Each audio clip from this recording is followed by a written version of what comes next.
देखिए, पहली बात तो इनहेरिटेंस का ये पूरा एक टॉपिक है, हम उस तरफ ही ना चल पड़े यहाँ पे। आज का टॉपिक तो हमारा relationship management, self awareness, self management, social awareness वगैरह थी, तो मैं उस तक स्टिक रखना चाहूँगा। लेकिन आपने सवाल पूछा है तो जवाब तो मैं दूंगा। लेकिन कि इनहेरिटेंस जो होती है ना, वो इंसान की मौत के बाद होती है, इंसान की डेथ के बाद होती है।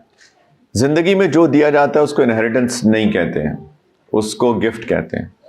मैं अपने बीवी बच्चों को अगर ज़िंदगी में कुछ देता हूँ तो ये मेरा उनके लिए एक गिफ्ट है।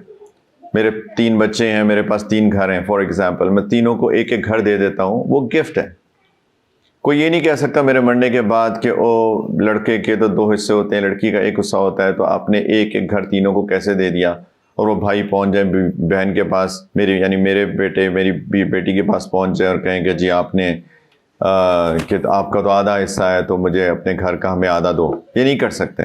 वो मैंने इनहेरिटेंस तकसीम नहीं की थी, मैंने इनहेरिटेंस तकसीम कर ही नहीं सकता अपनी ज़िंदगी में। That's a gift. Even so much so कि अगर कोई विल लिख दे, मैं अपनी विल लिखूं, मेरे 3 बच्चे हैं, 2 बेटे 1 बेटी है, मेरे पास 3 घर हैं, एक घर तीनों के पास जाए, इस विल को भी मेरे मरने के बाद फाड़ के उसको ट्रैश कैन में फेंक देना चाहिए। क्योंकि मेरे मरने के बाद अल्लाह की शरीयत नाफिज होगी, उसके बाद मेरी विल का कोई एतबार नहीं है, जो मैं अपने वरसा के लिए लिखूंगा, इनहेरिटर्स के लिए लिखूंगा।